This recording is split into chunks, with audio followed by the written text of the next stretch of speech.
spaghetti. We are ready for spaghetti. We're on.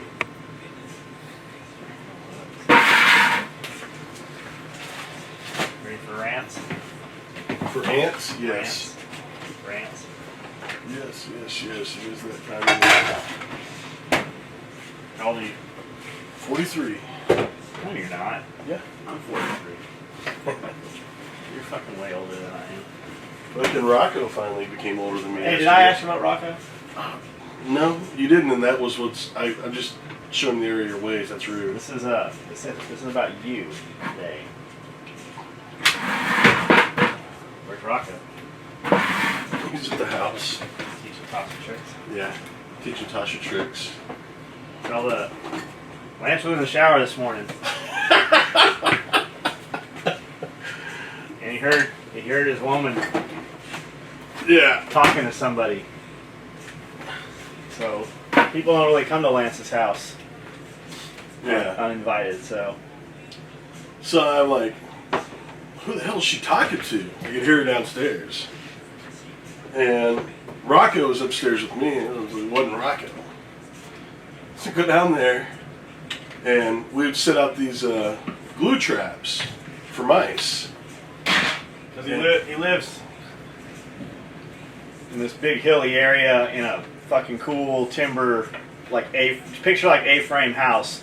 Tall, glass all on the front, basement, ground level, and then like a nice A-frame. And it's a kind of rustic cabin, very wooded setting, a lot of fucking animals and shit around. Oh yeah, deer in the yard all the time, turkeys and shit and everything. So, we got mice and everything, we're taking care of that, but we got those little glue traps. So I'm like, who the hell is she talking to? And I hear this, what's wrong with, there you go, encourage them, help them, talk to each other. She's got 3 of these things. How about you? Is your squeaker broken? Right. She's like, what about you? Is your squeaker broken? And I hear this, oh no, you can squeak. She's down there talking to these mice. She's got them in like a support group thing in a circle where they can all see each other and everything. And just talking with them, head named them. It's like when we climbed the giant beanstalk and the giant caught up. They didn't catch us. We watched it happen, but the giant caught those other people trying to steal the goose and golden egg. But we didn't like them motherfuckers. We told them not to follow us up there. Exactly. We might not have got away had the giants not caught those other people and put them on glue traps. But that's how serial killers start. Whenever you hear serial killer, they always started torturing small animals. God's little furry creatures. I don't know if people become serial. She's probably always been a serial killer. She's probably not just experimenting. She's probably already been a serial killer. She might be honing her skills. Well, because you know what she did ask me? She said, do you think if we got some scissors that we could cut their little paws off? And I'm like, what? And cauterize them with a hot butter knife or something? And why does she want to cut their paws off? Well, because then they won't be able to climb and stuff, and she can keep them where she wants them. See? Right? Next. Come home and the bed looks like a big fucking glue trap. Or you come home and your sheets have been changed out and they're all Velcro. I've always said we could sell Velcro sheets. Velcro underwear would be fun. If we had a fitted upper sheet, just put over a mattress, and had straps that went under the mattress to hold it in place, and had arm fucking restraints and shit with patches, you could. I've always said we could sell that. That would be the SOE twister bed. But better. So how long you figure till she's cutting your paws off? You did see, what was that movie where the fucking Kathy Bates was where she hobbled him? Yeah. Yeah, exactly. Mr. Chili Willie's nose wasn't pointing north. That's how I knew you were out and about. You were a dirty or a naughty or some shit. That was, you know what? I have never, ever since that movie. I never watched it. I don't like that one. I hate her now. I don't care what she does or what she's in or whatever. I always go back to that whole scene where she fucking hobbles Paul Newman. It was Paul Newman, wasn't it? I think it was. It's funny because he drives pretty well now. Yeah. Put that 4x4 and then just whack. Even with his broken ankles and shit, he's still race car driving and making salad dressing sauce. and stuff. And, yep, exactly. So what are you gonna do this weekend? I don't know. Man, this fucking week it went so fast. You know, it's almost Christmas again. It seems, yeah, they'll be putting out decorations. By It's like halfway through the year already. Yeah, don't say that. It has gone by really fast. Way too fast. Fucking May 15th. Gee. I mean, it's got these very crooked, misshapen heirloom tomatoes. But you know, you open these motherfuckers up and they're not going to taste like vine ripe tomatoes. Like, you can't even smell them through the plastic. They've come up with some tomatoes that have the appearance of being heirloom tomatoes. They're all misshapen, but they're not real. It's just the appearance of. They've still figured out a way to take all of the taste and all of the goodness out of the tomato and be able to ship it to you fast and have it not bruised and make it just a, I don't know, something like green. You know, were you here when Fuller was telling us about the bananas or whatever? Or? No, I was at his house. That's right. He said he's been places where they have these huge warehouses with the bananas in them, and they gas them. Yeah. And they keep, because they're not producing all year round. Yeah. So they gas them, and that freezes them or holds them at that state that they're at until they remove them from that, and then they come. That's why, and they do that. You get bananas. So who knows how old your bananas actually are? Because they don't continue to any of their process of ripening and stuff. Yeah, until they come out of that area. Gassing it probably kills all the snakes and spiders and shit too. Like banana, I don't know about nowadays, but bananas were a crop that brought a lot of shit in with them. Yeah, always did. Always had fucking big crazy spiders and snakes, both venomous and non-venomous snakes. I hate snakes. Do you? I do. I do not like snakes at all. What? I don't. We have a lot of fucking snakes here. Yeah, and you don't ever see me back there with them, do you? That's You come in my office all the time. Yeah, and you know what? I don't like those snakes. That one struck at me There's a lot of like snakes. 5 times. The green one right there, the other day. Oh, he's mean. Struck at me like 5 fucking times. Yeah. He's a striking green tree python. Yeah, he's GTPs. We have a lot of snakes at the new place. Yeah, oh, I bet. I've caught a dozen of them. I mean, we always let them go, but they're always different snakes. Sure. There's a lot I mean, I'm not scared of them. I just don't like them. I haven't seen any venomous snakes out there yet. Yeah, I just don't like them. They're there. We just haven't seen them. Yeah.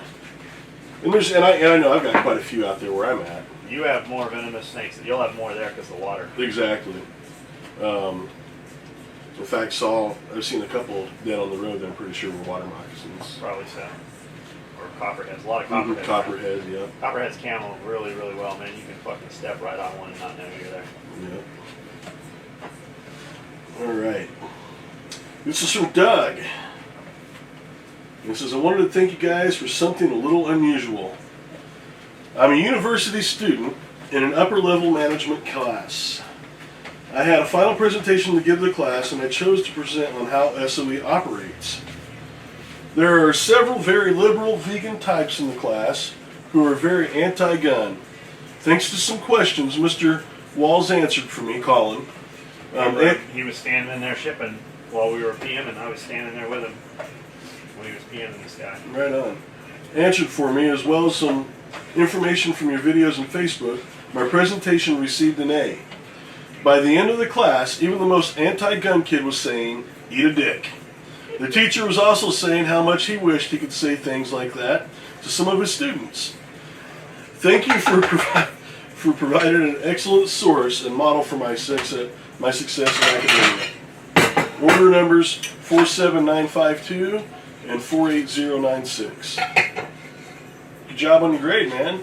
It's awesome. I looked those up. One of them, I believe, has shipped, and the other one, we're nowhere near being able to ship, if I remember right. That's we hear that more and more. We get a lot of dudes and professors also, teachers wanting to interview us and talk to us about how we do business and if we feel it hurts and would it work for other business types, and it's taken off, man. Like I said yesterday, we get tabbed in every day in Instagram. Facebook at first we didn't get banned from Facebook for a long time. I think because the audience was smaller.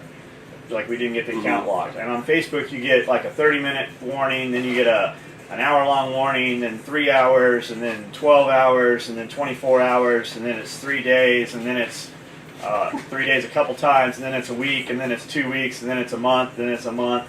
So we just have little bitches that follow our Facebook page and literally get their groups of buddies on forums to go out and report us. It's like they barrage us all at once to get the Facebook page locked. So developing the Instagram, I've kind of pushed my limits on some shit on Instagram, and we've never even received a warning or anything on Instagram, had the page locked. So it's a lot freer, in a sense, at least right now. And then the YouTube videos, we can say whatever we want on YouTube. I've never got a warning from YouTube, never had a page locked, never had anything taken down, never even received a notice about it. There's groups of dudes that immediately when we put up a Facebook video, thumbs down it. Like that's their... Hadn't even been up, it'd be like a 25-minute video their for 2 minutes. That's their job all day long. They sit and wait for us to post a video so they can thumbs down. And it can be about anything. I mean, literally no matter what the video is, us helping a fucking sick kid, and they'll thumbs down that motherfucker. You know what I think would be funny is find out somebody who's a hacker or programmer, whatever, that could get in there and remove the thumbs down button off of the YouTube videos. So, more and more guys are, tagging us into that shit on Instagram. And we've toned down a little bit on the Facebook page. And when we get a dude up there talking shit, because our fan base is very loyal, like they will find these guys. They'll reverse them, they'll take the info, put it into Google, cross-search it a couple times with some other terms, find an IP address. They'll literally email us back exactly where this dude is, which was never a problem because we could then, with his real info, we can find out who he is and we can cancel and refund his order. And they would go fucking nuts. They'd have some fake name. Our customer base or our fan base on Facebook would figure out who these dudes are, so we'd know who they were. We'd refund them, and they would lose their shit. They thought they were going to come up and secretively talk shit to us, and you'd think they would just walk away, man, but they'll fucking send us threatening emails and threaten us with lawyers to the point where I'll tag, Dana on it, our lawyer, and he's like, yeah, very funny, walk the fuck away while you still can. And it's just nuts. But our fans will put up personal info, and that will get the page locked or cause problems. So now we don't even engage you. Like when somebody comes on there talking shit, we can't even have that fun anymore. We just ban and delete you, move on to the next thing. But on Instagram, if you want to talk shit to us, get on our fucking Instagram page because we can still have it out on Instagram.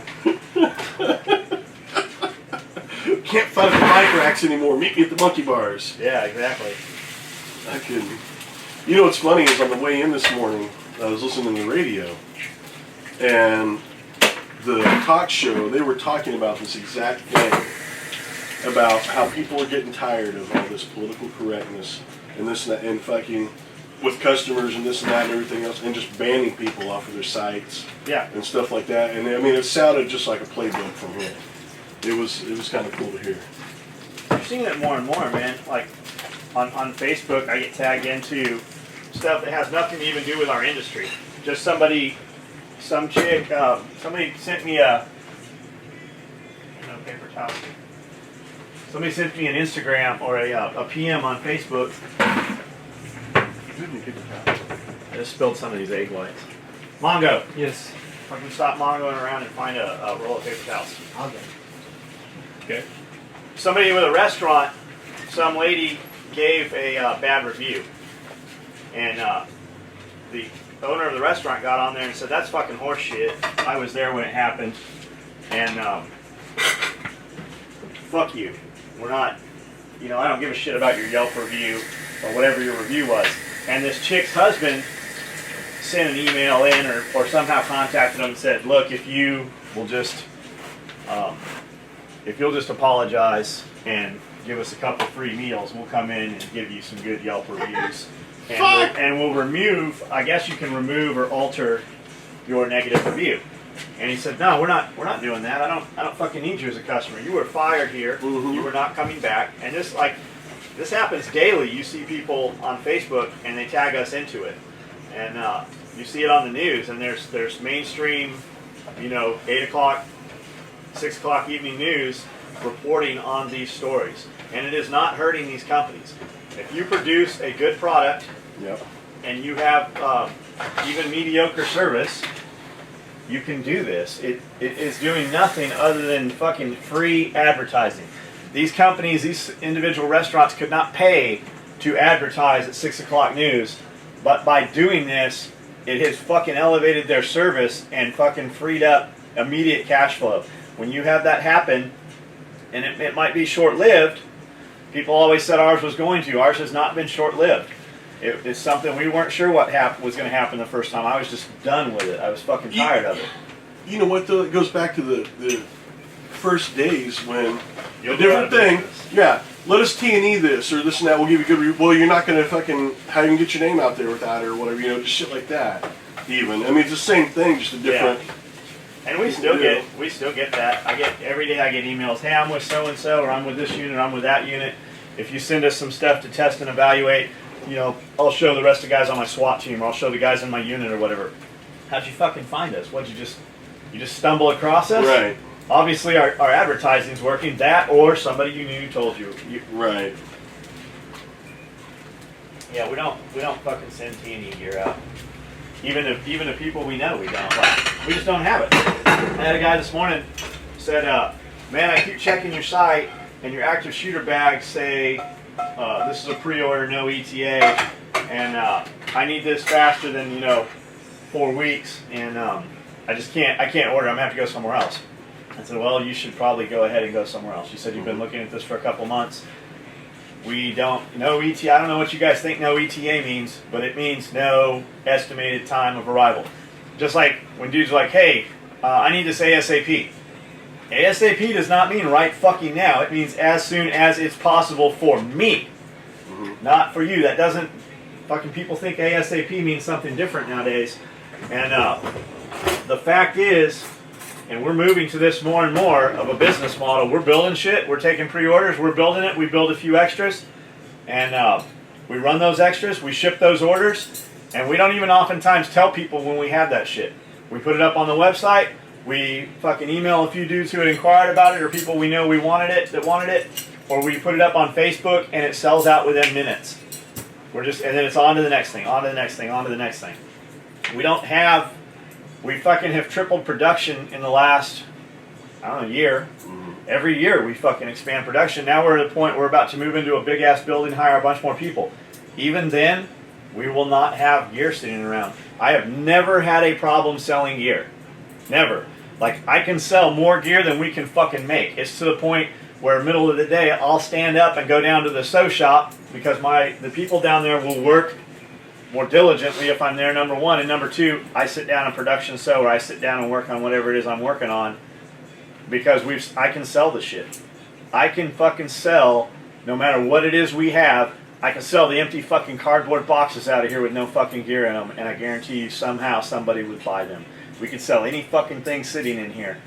So it's just not something we don't need that. I understand it, man. I get it. You have to have it right now, or you want it right now, or you think you need it right now, whatever it is. I understand. But you're not going to get it from here. Same thing like with testing stuff even. Oh, even more so. Like, the standard answer, if anybody's like, hey, can you change this? I don't even read what it is you want changed. The answer is no. We don't do any custom work.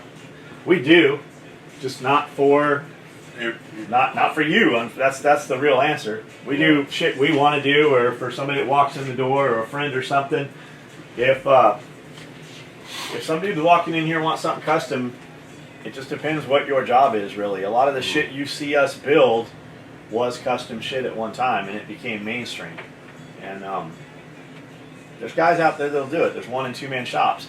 But you thinking that our wait at fucking 8 to 12 weeks is bad, wait till you fucking start talking to some of those dudes. The difference is we tell you. Most of our shit doesn't take 8 to 12 weeks to ship. We put that there to cover our ass so you will shut the fuck up and not bother us while we're working on your shit. But we tell you, wait till you order a fucking belt and you've waited 6 months with no fucking email and you're too late to charge it off. Fucking, you guys sending me emails going, I'm gonna buy a belt from this belt guy or that belt guy or this belt guy. You might want to fucking check that out. You think we're bad? All right, this is This is from Shane. And it says, subject is for Christian clarification with the smiley face. Dear John, my name is Shane and I'm a former deputy sheriff, correctional officer, and state trooper, which currently serves as a Seventh-day Adventist minister. I have not read this. I do not know what all this is going to say. My intention was to go back and read it and reply to him, and it's so You want me long, to- I just have. No, you can go ahead. Okay.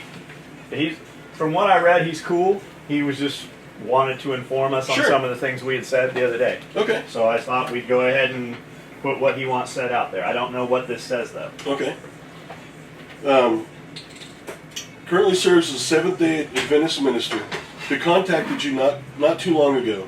I'm a supporter of yours and proud customer of original SOE gear, and not too long ago I emailed you to write a letter of support and encouragement as a pastor for yourself and the SOE and the crew of SOE. That support, belief, and encouragement of you will always remain. However, John, as a friend of SOE, my heart was just a little bit heavy when at the beginning of the 512 Breakfast video, you mentioned our denomination in a poor light that may have been based off of misinformation.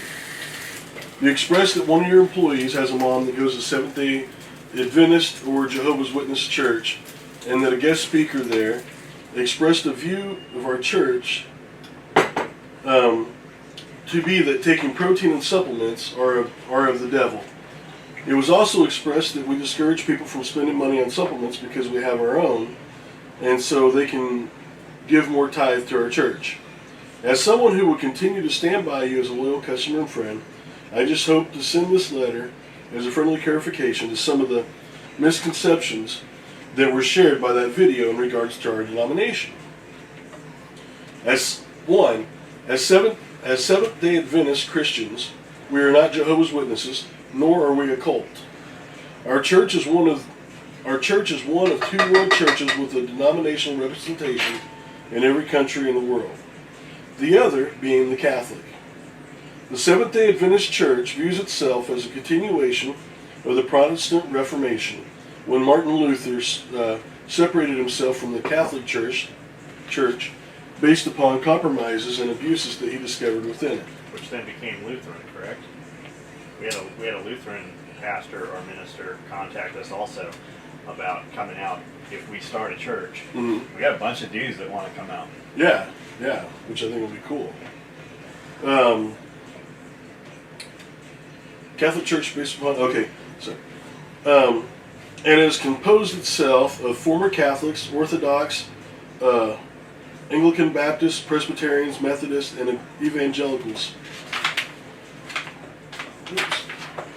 who desire to have a Christian faith based solely on Scripture, apart from additional traditions and superstitions that were included during the dark ages of the Church before the beginnings of Luther's reforms. Our church, number two, our church does advocate a vegetarian health message that stems from the creation narrative in Genesis, where God himself told Adam and Eve what they should eat in the Garden of Eden. We advocate this healthy lifestyle as the ideal diet that God himself gave in a way to prolong one's wellness and reduce disease. We do not view it as a test of eternal salvation, nor a method of condemnation for people that are growing in the grace and knowledge of Jesus Christ.